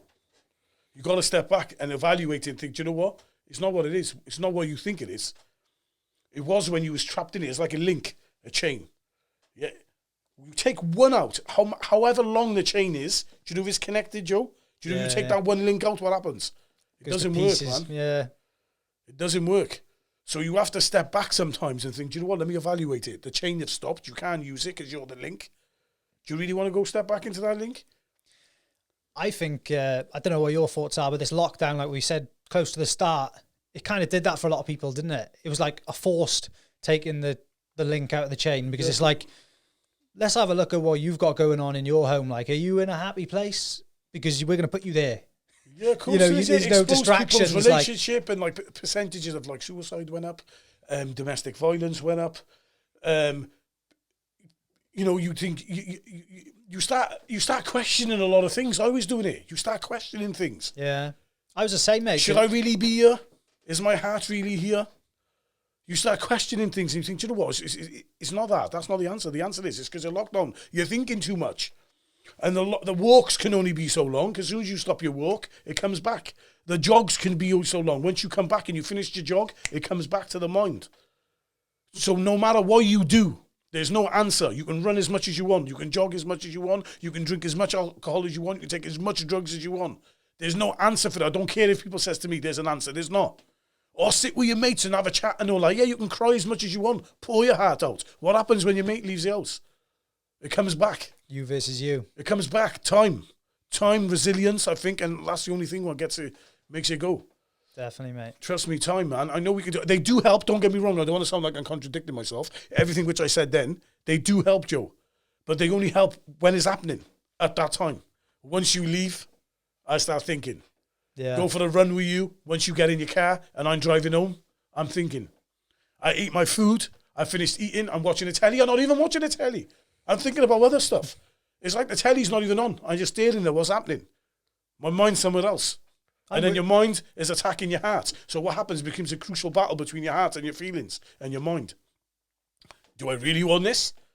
Because our hearts are what's blind. You know that. It's not our eyes. It's our hearts what's blind. You'll never, ever fulfill your heart with the happiness of this world. Forget about it. Here's £1 million. Give me 2. Here's 2 then. Give me 4. Infinity. How long will we go for? Yeah. Do you want a Lamborghini? No, I want a Chiron. Bugatti. Or thingy's bringing a faster car out. When's the limit? In life, we go fishing. What's the first thing we want to do? pull out the biggest fish. It's the biggest about everything. When we win the race, we want to be the fastest in the car, the fastest. We always want to get to win the quickest. You be in a race, you want to be number one. You go fishing, you want the biggest fish. You jump on a trampoline or you swimming, you want to jump the highest. Who dived off the highest board? Everything sets a bar high in life. This is us as humans, yeah, we're anxious. God created us anxious. We always want and we want more. When does that stop? It doesn't. So this is why you have to have a limitation on everything and a cap and say, no, that's my limit. Yeah, I can afford this car, but I'm not going to get it because if I do, I'm finished. Because once I get that, I want something faster. Yeah, you can't live by like, I'll be happy if, or I'll be happy when. Exactly. And what did you just say then? If. Remember what I said about that word? It becomes huge. It's just 2 letters. But it's so powerful when you want to do something in life. Should I, would I, if, these words, they always come in. They do, mate. Yeah, totally. There's no limitations. You can go beyond. Self-imposed. Yeah, and what happens? That just affects you. Psychologically, physically, whatever. Do you know what I mean? But obviously the point I'm making is, I think there is no answer. Medication don't work. It only just blanks it out. Once the medication runs out, what happens? We're going to get addicted to it. It's just a blocker, isn't it? It just blocks things Alcohol, out. drugs. People deal with things differently. People go for a run. People go for a jog. People go for boxing. People smoke cannabis. People take drugs. People drink alcohol. This is not the answer. That's just feeding the demons. They help. They have a conversation with them. Yeah, it takes away the pain. Because we don't know what people are going through. 1 minute you see a mate, good as gold. Next minute you has a message, have you been on Facebook? No, so-and-so killed himself. Well, I was speaking to him yesterday. He was fine. It's the demons inside, man. A smile, it masks up a lot of cracks in people, man.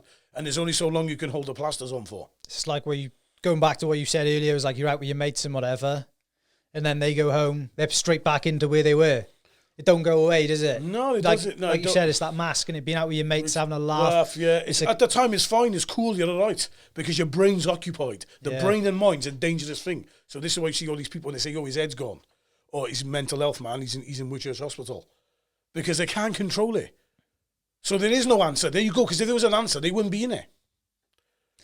Mate, it's scary as well, like, because I've been in a place, like, where it's gone through my head, like, and I think, like, feeling it and doing it are a million miles apart. But I felt like suicide a couple of times, like, in my life. Giving up, like, and, like, that's even hard to say, just sat here talking to you. Do you know what I mean? Like, of course it is, you do. Of course you think about mad things. Yeah. You will, because you're depressed. Yeah. And once depression comes in, you can't control things. Me or My Mind, for example, a film is a interviewed exhibition film I'm writing called Me or My Mind. And is it us or our mind when we see things? Do we pick? I like that light. I don't. Why? It's still the same light. I like a cat. I don't like that. It's still a cat. Is it me or my mind telling me, or is it both? It's a very powerful thing. So this is where, in my career, I express all that when I'm on set, when I become characters. I become free. That's my alcohol, if you like. That's my drug. And I'm not trying to justify to make alcohol and drugs good for you guys or for the records. I'm not trying to say that. What I'm saying is that was mine. This is one of my questions on you. Do you use acting as an escape? That is like one of my questions. Is that kind of what you're describing there? Escape, I use it as an escape, not as I'm using it escaping from anything negative. My energy. I'm like a volcano. I'm always waiting to erupt. I got so much energy. It needs to be used. I have to burn it. It's burning. It's ticking over. As soon as I open my eyes, I'm ticking over. I'm a volcano waiting to erupt. Waiting to get the next script in my hand. I'm waiting for the next thing. And like I said, I'm a monster, man. Class. Trust me, man. I wakes up as a monster every day. Right, what's next? What am I doing today? Who am I going to go and see today? Okay, who needs help? I got energy. I can't burn it on set. I haven't got a script on. I'll tell you, let me ring one of the friends in the industry. Are you getting on? Oh, it's not this or that. Come and see me. Let's have a look what we can do for you. Do you understand? Yeah. So I use it as an escape from my energy. The energy I got. That's what I used it as escape, because I can go, yes, I'm on set. I'm in my trailer. I'm relaxing. I'm on set. It's burning. Shoosh, the volcano is opened. It's erupted. I can relax. All the heat is gone. It traps the heat inside. And it releases from me. Then once I'm on set or I got a script, I can relax. That's my escape. Yeah, I don't escape it from anything negative. No, yeah. Yeah, do you get me? Anything like totally. that. It's now you have a chat with the boys, or have a cry with one of the boys, or ring one of the boys up and have a chat, and or the missus and have a little cry with her and say, oh, my head's gone or whatever. Or, not so much my head's gone. Sorry, I'll rephrase that. I don't offense to anyone. What I meant was like, I'm down and I need a chat or you need a cry. And bottling it all up, man, is no good. No. You've got all this mental health stuff, man. I'm glad we touched on it. I know we sort of drifted off the acting career stuff, but still saying because it happens. Life's life, mate, innit? Yeah, life's life, because you see it all with all the stars, man. No one ever thought Robin Williams would kill himself. And look what he's at. He was a comedy actor, man. He's always happy, offset. So imagine how down he was. He wasn't just funny when he was on set playing characters. He was funny when he wasn't on set. Yeah, and look what happened to him. Look what happened to Richard Pryor. I know, man. Come on, man. Look at all these are comedy people. They're always laughing. So look what happens when that initial triggers in the mind. That trigger goes off. You don't know what's going to happen because you're not... things happen in life we don't know how to deal with until they happen. Bob Marley, you don't know how strong you are until strong is the only thing left for you to do. Look how strong that statement is. Yeah. You don't know how strong you all are. We are. I don't know. I'm think now. Something could happen now tomorrow, and I think, how do I deal with this? I've never had to deal with it. The whole world got tested with lockdown, so the world rebuilt itself, refreshed. The world needed refreshing, like when we're loading something. Look how long the world's been going for, man. Come on, let's give it a rest. It needed to refresh. Yeah. It was loading too much. It's rebuilt itself, the world. It's clean. The skies are blue. Animals are more coming. You know that they're seeing animals they've never seen because they're thinking all the humans are extinct. So they're coming out. Tested us, like I said earlier. So it shows us now who we are. So I can say, do you know what? If this happens, I know what to do. This I'll never get involved in. Muscle this memory. I'll never go there again. Do you understand what I mean? This I'll do now. This, yes, I can do, because before I thought I couldn't. But lockdown made us think. Lockdown opened the book, I think, and characters in us, which we didn't know we had. And now we know. Totally with you there, mate. Do you know what I mean? There's going to be so much positive come out of it as exactly, well. because the negative on a scale, if you put on the scale of lockdown, the negative just went boom. The negative was much heavier than the positive. People capitalized off lockdown. Other people got destroyed. Online stuff, smashed it. Small businesses, broke my heart. Independent businesses, broke my heart. Do you see? And now they got tested straight away. Straight away. Look, so imagine what was going on through their heads. You got religious people who don't believe in God no more. If there was a God, this wouldn't happen. Being loyal to him. Crazy. All their lives. Yeah. Now, you're mad. Don't believe in him. Too much bad is happening in the world to believe in him. No chance. Look at all the tests, the lockdown, man. This virus come along. Minute. Can't even see you with a naked eye. Look what it done to the world. Look what it done to the world. It controlled every single one of us. Yeah. But it's how we come back from it. I think if we treat it as a test, look at it as a challenge. As a challenge, and it's true, man. It's we only come back stronger. What don't kill you makes you stronger. It's as simple as that.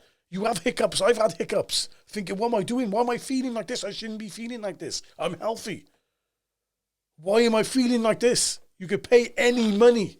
Money doesn't make you happy. It just makes things easier. Please believe me. Please believe me. I've been in a position where if you said to me, give me every single penny you got, and I get rid of that feeling, I would have given it to you. And every single clothes on my back.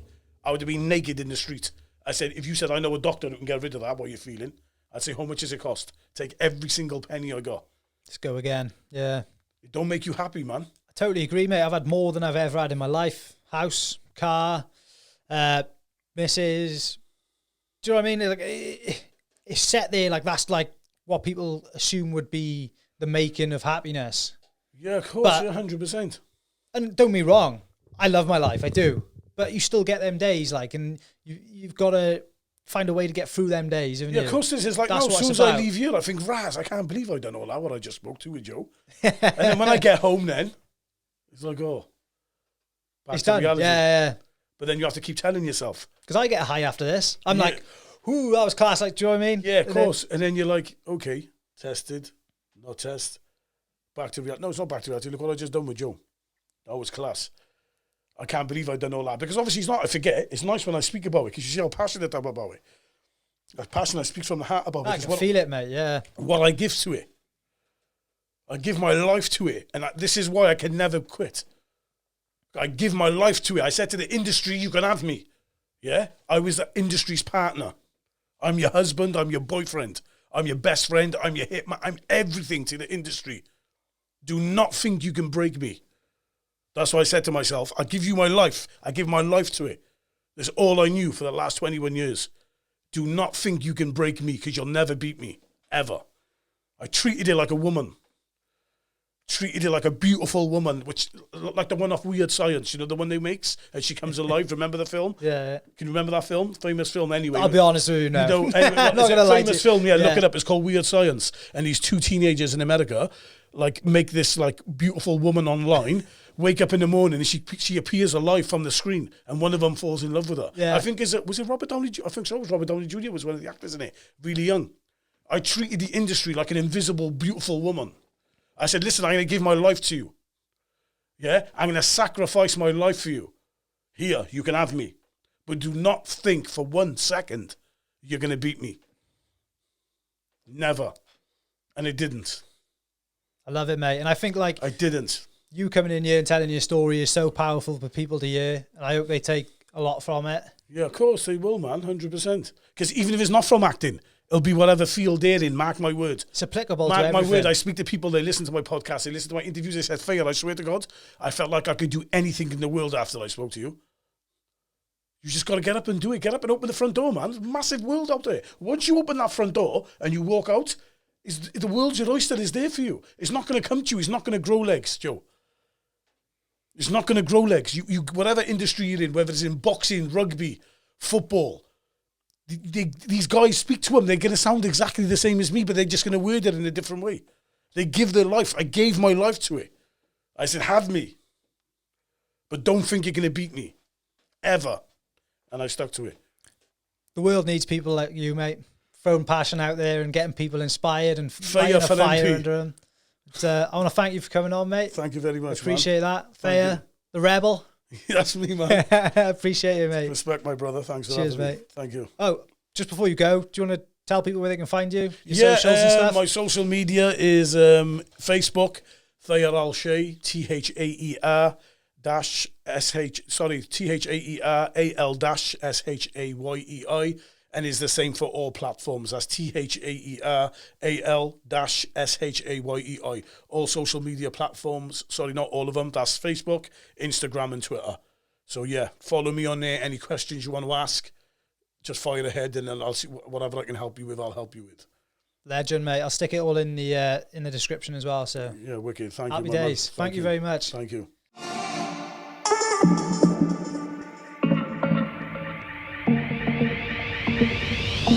Experience Real Podcast.